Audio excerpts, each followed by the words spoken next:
илҳом раҳматов соҳибкор аз ноҳияи Ванҷ чанд сол пеш дар маркази ноҳия маркази савдо бунёд намуд. Аз он ки сатҳи неку аҳволи мардум рӯз то рӯз боло меравад ва талаботи сокинон нисбати молҳои рӯзгор ва хизматрасонҳои маишӣ меафзояд, баъд аз 2 соли дигар боз як меҳмонхонаи дигар бунёд кард. аммо чун суръати пешрафти зиндагӣ дар кишвар ва макнун дар ноҳияи Ванҷ баланд мешавад, ин соҳибкор тасмим гирифт ки барои мусоидат намудан бо қарори супоришоти ҳукумати кишвар дар мавриди ободигардонӣ ва бунёд намудани марказҳои хизматрасонӣ дар маркази ноҳияи Ванҷ маркази калони тиҷоратиро бунёд намояд. ин иқдоми соҳибкорро ҳукумати вилояти мухтори кӯҳистони Бадахшон ва ноҳияи Ванҷ дастгирӣ намуда баъди фурсати кӯтоҳ барои бунёди ин марказ асос гузошта шуд.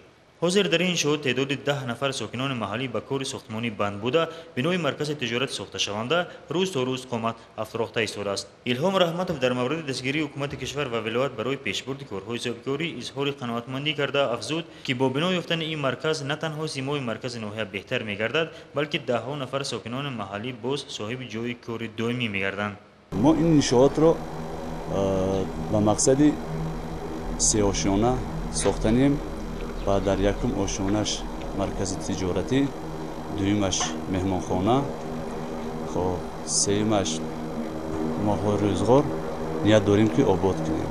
пеш аз ин ҷамъияти мо сохтмони маркази савдои раҳмат мақсади осӣ мушкилот нест, ба он хотире ки дастгирӣ бевоситаи раиси вилоят, дастгирӣ бевоситаи раиси ноҳияи Ванҷ бисёр дастгирӣ мекунанд ва дастгирӣ ҳамон ҳаст ки мо ҳам метавонем ки ягон миёнигарӣ нест. ба ҳамин хотир мо корҳоро пеш бурда истодем.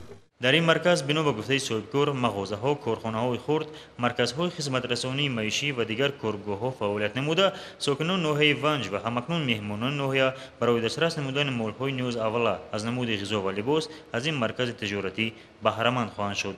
алишер ҷунайдов, маснаму наҷибшоев, ноҳияи Ванҷ, вилояти мухтори кӯҳистони Бадахшон.